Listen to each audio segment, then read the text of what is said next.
हर क़ौम जी सुञाणप उन जी धरती, ॿोली ऐं सक़ाफ़त हूंदी आहे ऐं सक़ाफ़ती विरसे में रस्मूं, रीतूं ऐं सवण साठ अहम जॻह वालारिन था। सिंधी क़ौम इन हवाले सां निहायत शाहूकार आहे। मुअनि जे दड़े जी वारिस सिंधी क़ौम जूं ॿार जे ॼमण खां वठी नौजवानीअ ताईं ख़ुशियुनि ऐं ग़मनि सां लाॻापियल बेशुमार रस्मूं ऐं रिवाज आहिनि, जिन में ख़ासि तौर परिणे यानी शादीअ जूं रीतूं रस्मूं ऐं सवण साठ बेहद दिलचस्प ऐं रंगारंग थियनि था।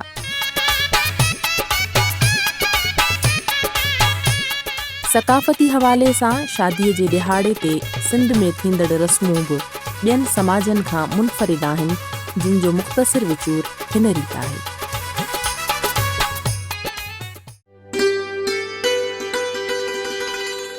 मोकल वठणु।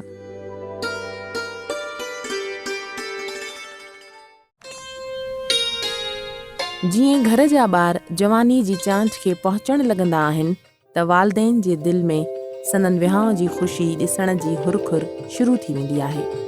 पुट जा पीउ मां ॻोठ राॼ मिटनि माइटनि में छोकिरियुनि जी ॻण करण लॻंदा आहिनि ऐं पोइ मन घुरी जाइ ते पहिरीं छोकिरीअ जे माइटनि खां मोकल वठण वेंदा त हू संदनि छोकिरीअ जो संग घुरण कॾहिं अचनि। उन खां पोइ मङणीअ जी रस्म जो मरहलो ईंदो आहे। मङणो या खीर पीअणु। छोकिरीअ जे माउ पीउ खां मोकल वठण बैदि छोकिरे जा वालदेन मङणीअ जी तयारियुनि खे लॻंदा आहिनि ऐं मुक़रर तारीख़ ते ठही संभरी ॻोठ राॼ जे चङनि खे साण वठी वञी छोकिरीअ जे घर पहुचंदा आहिनि, जिते रिवायती ॻाल्हि ॿोल खां पोइ मङणीअ जी रस्म अदा कई वेंदी आहे, जंहिं तहत घोट खे मलीर ओढायो वेंदो आहे ऐं मौजूद माण्हू मिठे खीर जे थांव मां ढुक ढुक करे पीअनि, जंहिं करे इन खे खीर पीअण जी रस्म त किन हंधनि ते मलीर जी रस्म चयो वञे थो। इन मौक़े ते कुंवार खे पोती विधी वेंदी आहे।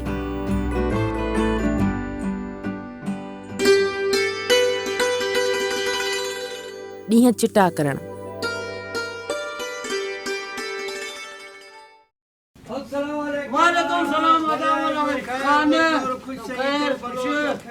शादीअ खां अॻु तथ ॿधी वेंदी आहे, यानी शादीअ जी जेका तारीख़ मुक़रर कई वेंदी आहे उन खे ॾींहुं चिटा करणु चइबो आहे।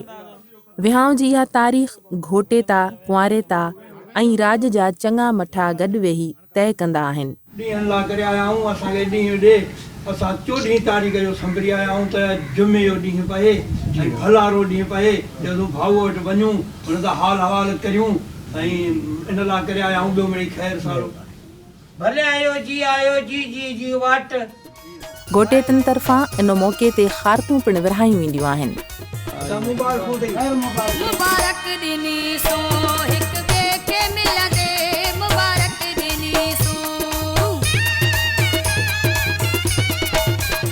इन हवाले सां ॿिन्हिनि तरफ़नि यानी घोटेतनि ऐं कुंवारेतनि जूं ज़ाइफ़ाऊं गॾिजी ख़ुशीअ जा गीच चवंदियूं आहिनि।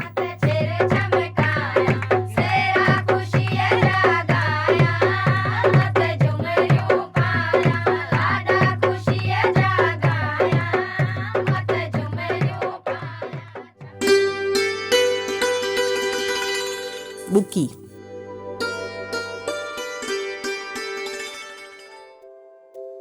बुकी विझण जो साठ हिन रीत कंदा आहिनि। घोट जे घर जी झंड में 7 सुहागणियूं चांवरनि या कणक जूं 7 बुकियूं विझी झंड खे वारे वारे सां गॾिजी फेरा ॾींदे ख़ुशीअ जा गीच चवंदियूं आहिनि।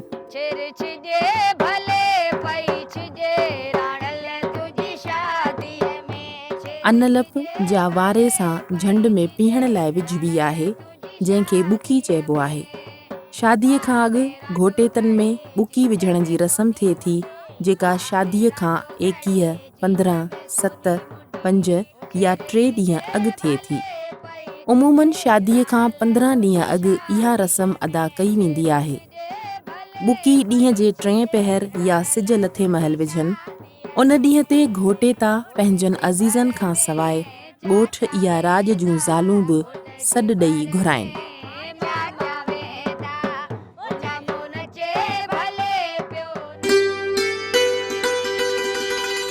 वनवा, वना या वना।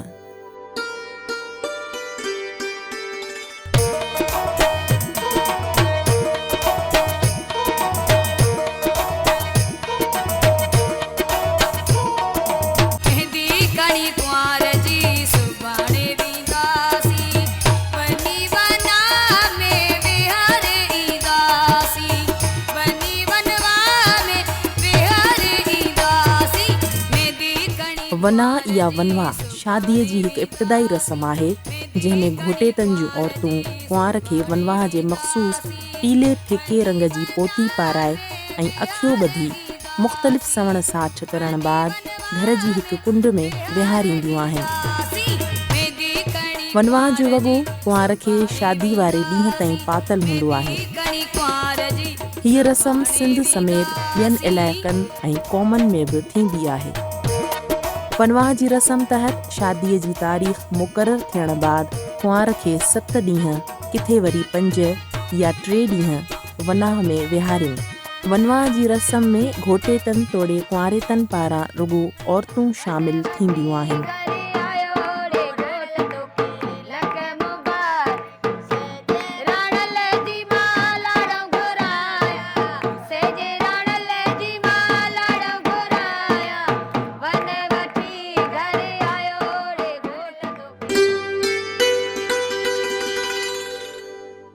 सांझड़ी।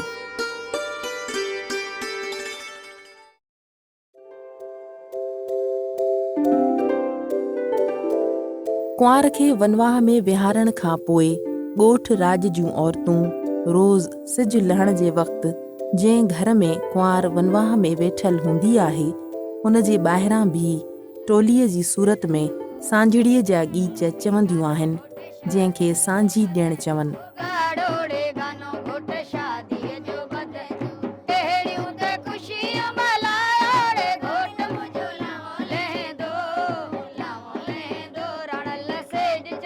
वना या वनवाह जे पहिरें ॾींहं खां शादीअ जी राति ताईं रोज़ाने अहिड़ी तरह वनाह में वेठल कुंवार खे सांझड़ी ॾिनी वेंदी आहे।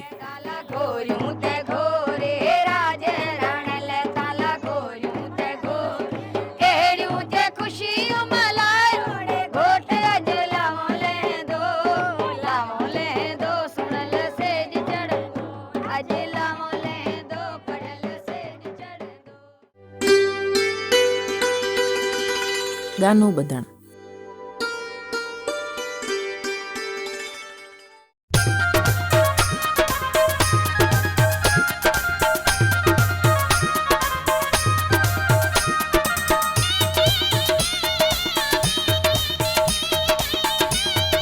गानो या ॾोरो ॿधण जी रस्म खां सवाइ सभु रस्मूं अधूरियूं हूंदियूं आहिनि। घोट खे गानो ॻीचनि जी गूंज में ॿधो वञे थो।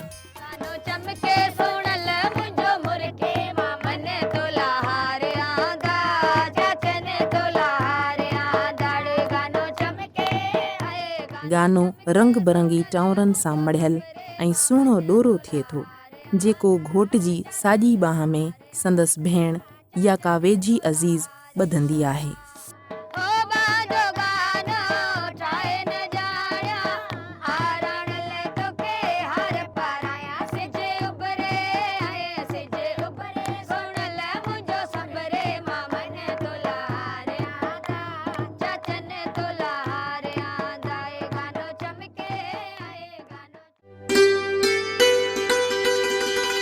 मेहंदी।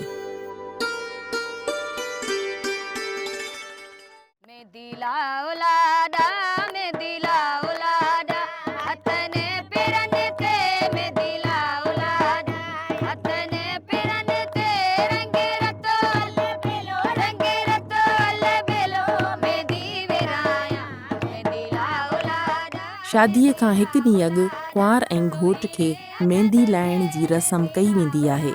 हिन रस्म में ओड़े पाड़े राज भाग ऐं अज़ीज़नि क़रीबनि खे दावत ॾिनी वेंदी आहे। मेहंदीअ जी रस्म लाइ बि शादीअ राति जीअं काज कयो वञे थो। न्याणियूं, सुहागणियूं तोड़े वॾी ॼमार जूं औरतूं इन रस्म में गॾु थियनि ऐं ॻाए वॼाए घोट ऐं कुंवार खे मेहंदी हणनि। घोट खे पहिरीं साॼे हथ ऐं पोइ खाॿे हथ ते मेहंदी लाइबी आहे। बाद में पहिरीं साॼे पेर ऐं पोइ खाॿे पेर ते मेहंदी लाती वेंदी आहे।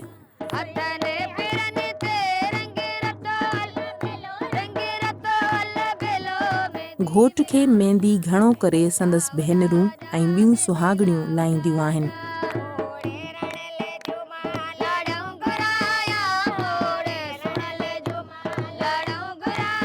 कुंवार खे पहिरियां ई 7 सुहागणियूं वारे वारे सां थोरो ज़रो मेहंदी हथनि ते लाइनि, बाक़ी हथनि ऐं पेरनि ते चिट कढनि।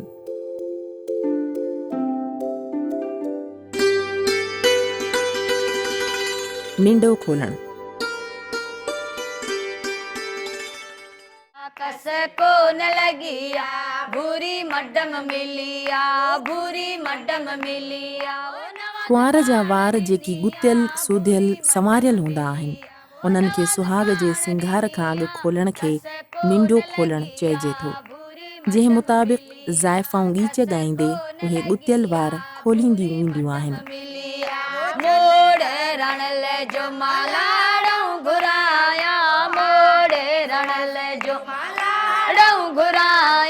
कस को न लगिया भूरी मडम मिलिया, कस को न लगिया भूरी मडम मिलिया। मोड़ ॿधणु।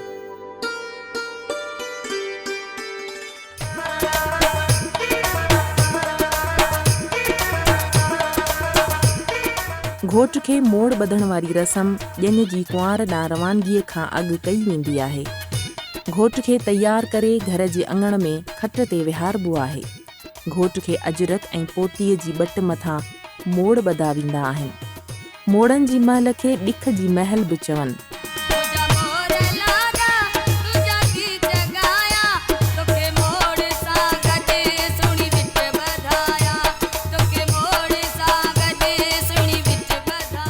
मोड़ घणो करे कच कोडियुनि, मोतियुनि ऐं मुकेस सां सिंगारियल ऐं भरियल हूंदा आहिनि। घोट खे मोड़ ॿधण वक़्तु घोर घोरण सां गॾोगॾु सेहरा ऐं गीत बि ॻाया वेंदा आहिनि।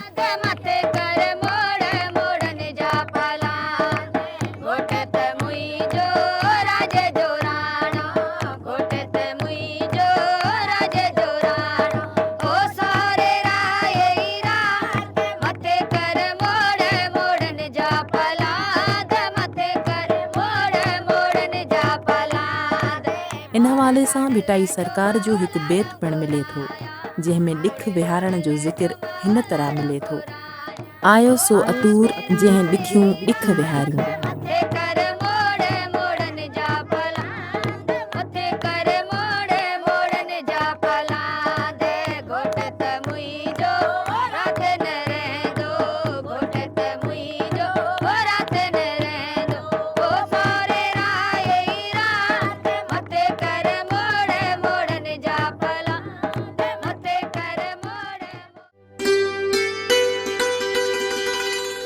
ॼञ।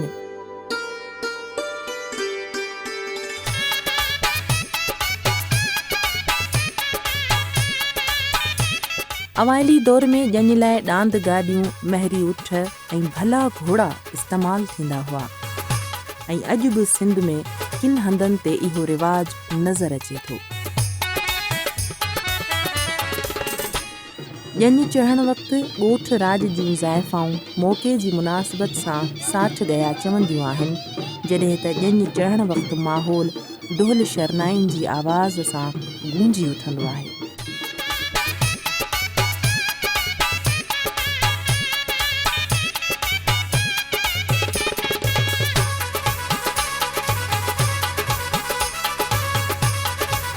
घोट मथां पैसनि जूं घोरूं थींदियूं आहिनि ऐं ॼञ जितां जितां गुज़रंदी आहे ख़ारकूं वढण जो पिणु रिवाज आम आहे।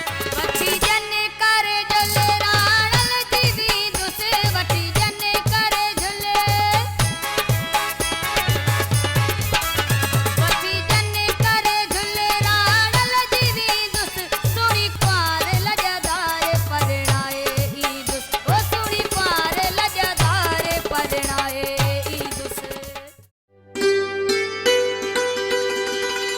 घड़ी भरण।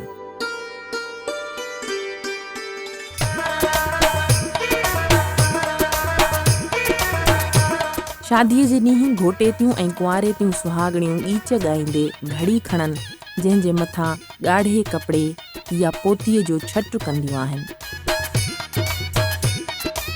इहे ज़ाइफ़ाऊं ॻाईंदे खूह या घर जे नलके ते ईंदियूं आहिनि, जितां इहा दिली भरण खां पोइ साॻी तरह ॻाईंदे घर मोटनि, जेको पाणी कुंवार खे विंजारण लाइ इस्तेमालु थींदो आहे। किन जायुनि ते 7 खूहनि मां थोरो थोरो पाणी कढी घड़ी भरी वञे ऐं इहो पाणी घोट कुंवार ॿिन्हीअ जे विंझण लाइ कत बांधो वञे थो। हिन रस्म खे घड़ी घुमाइण पिणु चवनि था।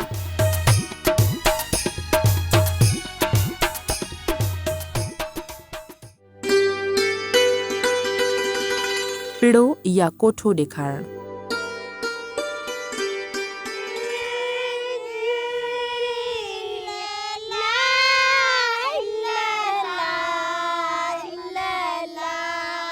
कुंवार लाइ आंदल कपिड़ा, जेकी घणो करे 5 जोड़ा थींदा आहिनि, जिन में परणे जो ख़ासि जोड़ो बि थींदो आहे।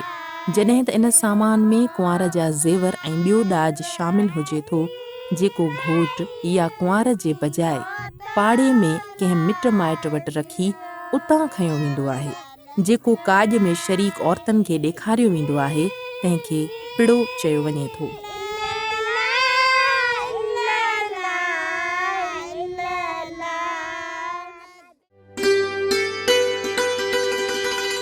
बुसरियूं खाराइण।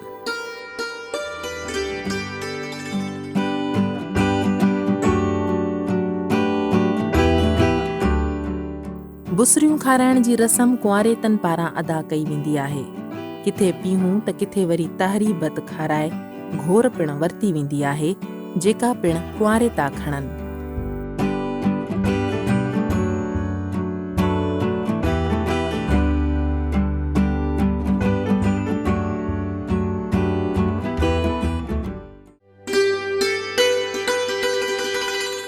टारो वढणु।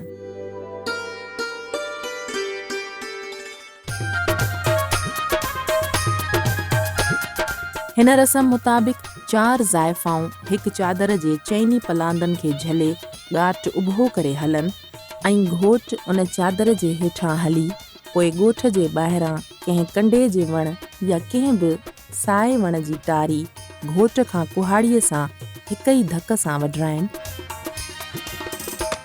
ऐं मोटी अची उहा साई टारी कुंवार जे घर जे अङण में खोड़ाईंदियूं आहिनि, जंहिंखे टारो वढण जी रस्म कोठिजे थो।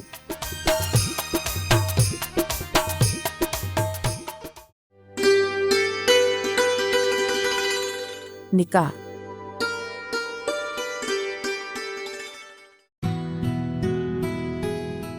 मुसलमाननि में निकाह पढ़ाईंदड़ मौलवी या रजिस्टर निकाह खां हिकु सरकारी फारम घोटेतनि ऐं कुंवारेतनि खां भराईंदा आहिनि, जंहिंमें घोट कुंवार जा नाला, हक़ महर, वकील ऐं शाहिदनि वग़ैरह जा नाला शामिल कया वेंदा आहिनि। घोट जा शाहिद कुंवार वटि वञी रज़ामंदी वठंदा आहिनि।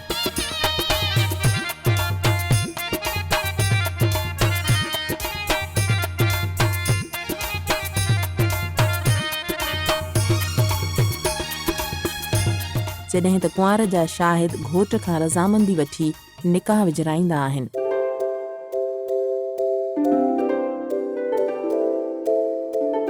निकाह वक़्तु घोट जे पीउ भाउ ऐं कुंवार जे पीउ भाउ जो हुजणु ज़रूरी सम्झो वेंदो आहे।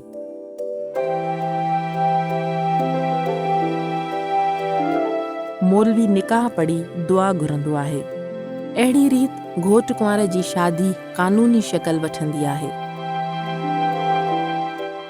पोइ दुआ ख़तमु करे सभई मर्द घोट ऐं घोट जे माइटनि खे मुबारकूं ॾींदा आहिनि।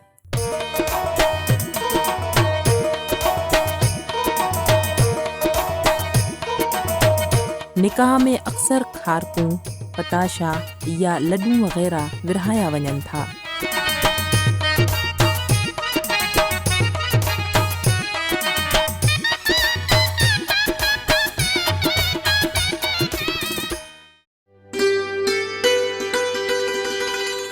ढकणी भञण।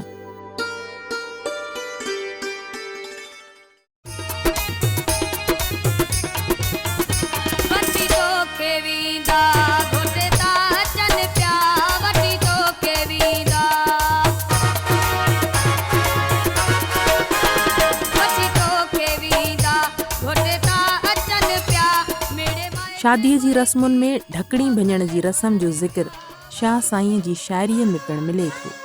शाह साईं इन हवाले सां हिकु बैत में चवे थो, पोचा ॾिठम पेर ढकण मथे ढोल जा, मूं भायो तंहिं वेर कोझी कंदो प्रीतड़ी।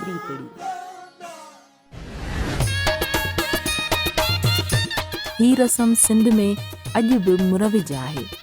घोट कुंवार खे लाऊं ॾियण खां अॻु ही रस्म अदा कई वञे थी, जंहिं मुताबिक़ घोट जीअं कुंवार सां लाहूं लहण जे लाइ सेज जे वेझो ईंदो आहे त टांडनि मथां हर मरो विझी उन मथां ढकणी रखी ऐं ढकणीअ हेठां पैसा रखी घोट खां खाॿे पेर जी खुड़ीअ सां उहा ढकणी भञराई वेंदी आहे। ढकणी भञण खां पोइ ई घोट सेज जी तरफ़ वधी सघंदो आहे।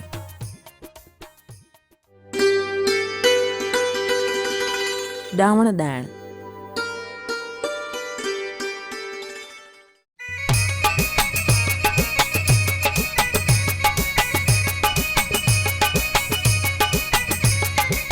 घोट जॾहिं सरगस करे कुंवार जे घर ईंदो आहे त कुंवार जी भेण या का वेझी माइटाणी घोट खे ॾावण विझंदी आहे। ॾावण अक्सर ॻाढ़े धागे मां ठाहियो वेंदो आहे। इहो धागो कुंवार जी भेण घोट जी चीच में विझण जी कोशिश कंदी आहे। धागो चीच में पवण बैदि ई घोट सेज चढ़ंदो आहे।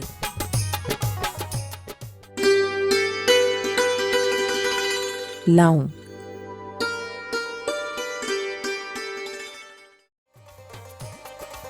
सिंधी रस्मनि मूजिबि जेसिताईं लाऊं न थींदियूं शादी मुकमल न थींदी आहे। घोट खे आणण महिल खेसि भेनरूं पलांद ॾेई सेज ते वठी ईंदियूं आहिनि। सेज कुंवारेतनि तरफ़ां तयारु कई वेंदी आहे।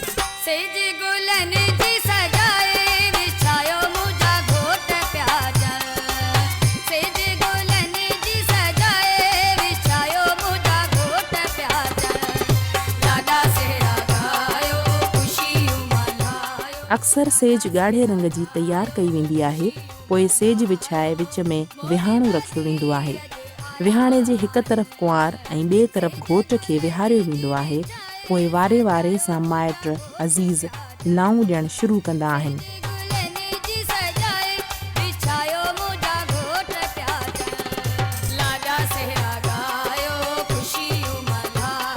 अक्सर 7 लाऊं ॾिनियूं वेंदियूं आहिनि। उन मौक़े ते औरतूं गीत बि ॻाईंदियूं रहंदियूं आहिनि।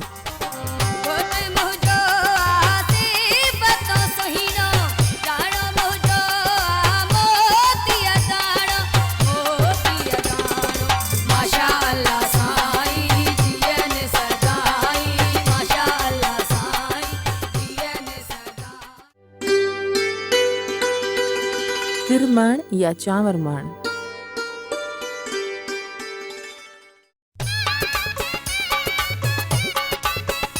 लाउनि खां पोइ तिरमण जी रस्म कई वेंदी आहे, जंहिंमें घणो करे चांवर इस्तेमालु कया वेंदा आहिनि। घोट बुक चांवरनि जो भरे कुंवार जी बुक में लाहींदो आहे ऐं कुंवार वरी बुक चांवरनि जो भरे घोट जी बुक में ॾींदी आहे।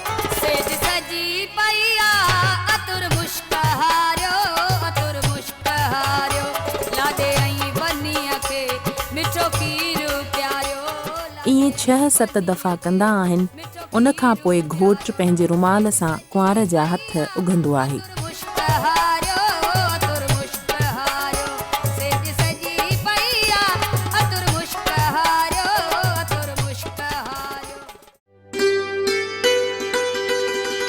खीर में मुंडी ॻोल्हणु।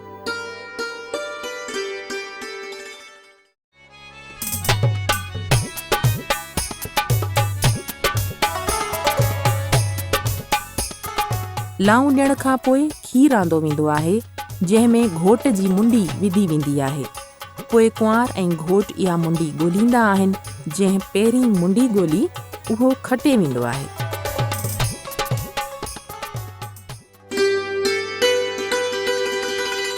फुल चूंडण।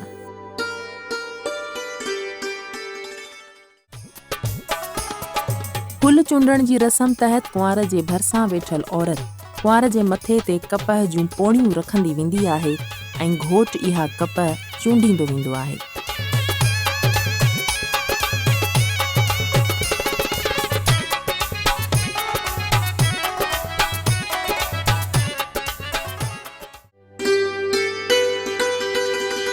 विंजड़ीअ जो साठ।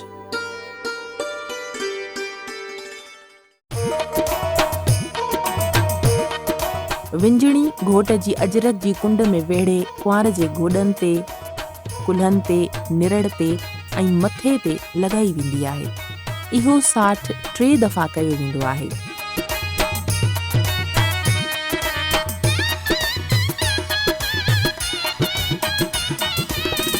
वरी विंजणी कुंवार जे रए जे पलांद में वेढ़े घोट जे गोॾनि, कुल्हनि ऐं मथे ते साॻिए नमूने लॻाई वेंदी आहे।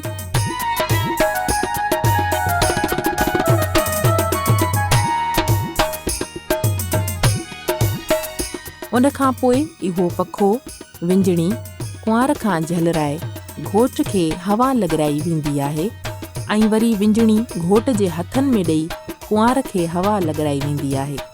इन रस्म खे विंजणीअ जो साठ चयो वेंदो आहे।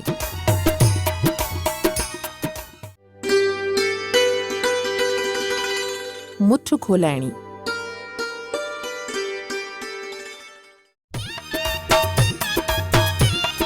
कुंवार जी मुठ में हिकु ख़ारक ॾेई मुठ बंदि कराई वेंदी आहे। पोइ घोट उहा मुठ ज़ोर ॾेई खोलींदो आहे।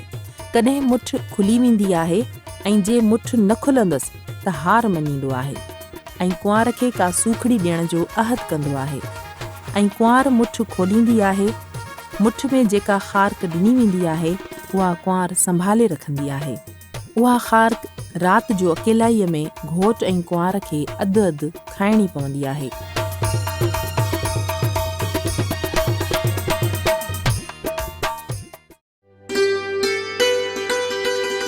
ॻंढ खोलण या छोड़ण।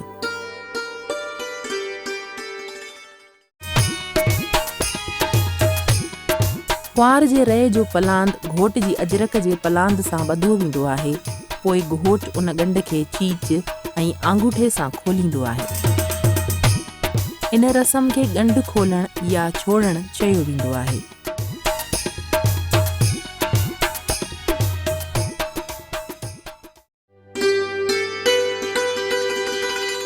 मुंहुं ॾिसण।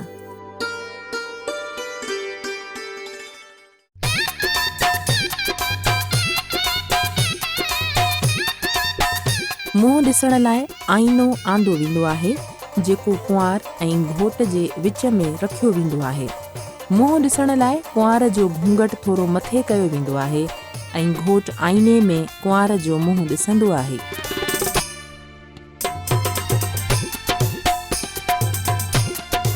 साॻी तरह सां कुंवार खे घोट जो आईने में मुंहुं ॾेखारियो वञे थो।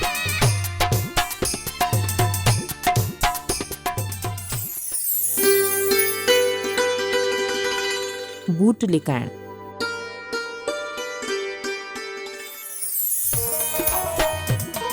बूट लिकाइण जी रस्म कुंवार जी भेण कंदी आहे, पर जे भेण न हूंदी आहे त पोइ इहा रस्म कुंवार जी का वेझी माइटियाणी कंदी आहे।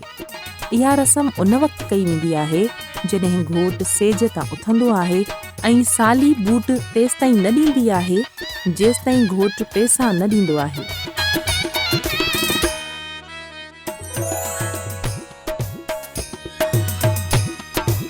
पैसा बि साली पंहिंजी मर्ज़ीअ मुताबिक़ वठी पोइ बूट ॾींदी आहे।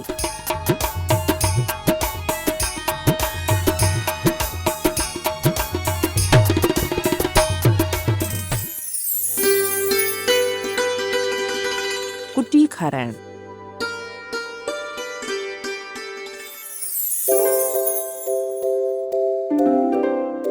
ॻोठाणियुनि शादियुनि में घोट जॾहिं छने में वञी वॾनि खे पेरें पई वापसि कुंवार जे घर ईंदो आहे त कुंवार जी माउ कुटी खणी ईंदी आहे, जेका घोट कुंवार ऐं उन्हनि सां गॾु 7 सुहागणियूं बि सवण कंदियूं आहिनि।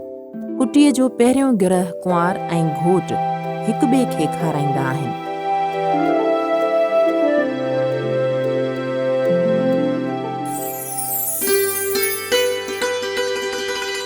निखेटी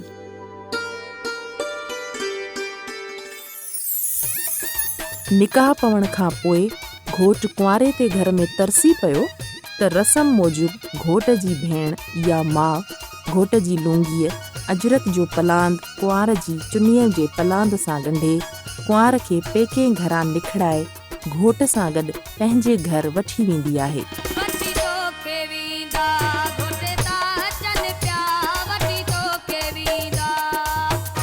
हिन रस्म जो ज़िक्र शाह लतीफ़ हिन रीति कयो आहे। परणाए पुन्नुअ खे निखेटीअ निखिड़ायो। निखेटीअ जी रस्म में घोट ऐं कुंवार खे पलउ ॾिनो वेंदो आहे। सिंध में निखेटीअ जी रस्म किथे कुंवार जे त किथे वरी घोट जे घर में कई वञे थी।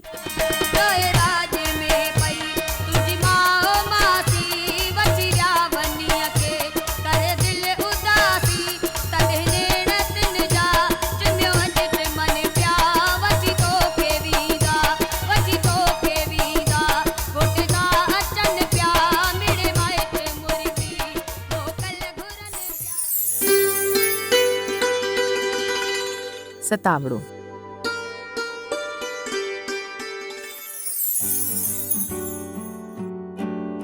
सतावड़ो लफ़्ज़ जी माना आहे शादीअ जे 7 ॾींहुं कुंवार जो पहिरियों भेरो पेकनि जे घर वञण जी रस्म। शादीअ खां 7 ॾींहं पोइ कुंवार मेट ऐं तेल सां वेंझी 9 वॻो पाईंदी आहे। उन मौक़े ते दावत कई वेंदी आहे जिते कुंवार जा सभु मिट माइट अची गॾु थींदा आहिनि ऐं कुंवार सां मुलाक़ात सां गॾोगॾु खिल भोग ऐं ख़ुशीअ जा लम्हा वंडींदा आहिनि।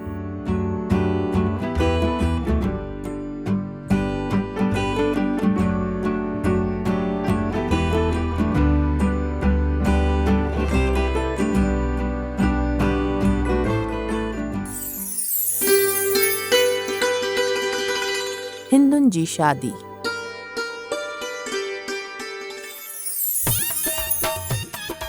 सिंध जे हिंदुनि में शादीअ जूं रस्मूं लॻभॻि साॻियूं ई हूंदियूं आहिनि। अलबत्ता निकाह जे बदिरां हिंदुनि में फेरा थींदा आहिनि। बाक़ी समूरिन रस्मनि जे अदा करण में सिंध में रहंदड़ हिंदू धर्म जे समूरिन ज़ातियुनि जा पंहिंजा तरीक़ा हूंदा आहिनि।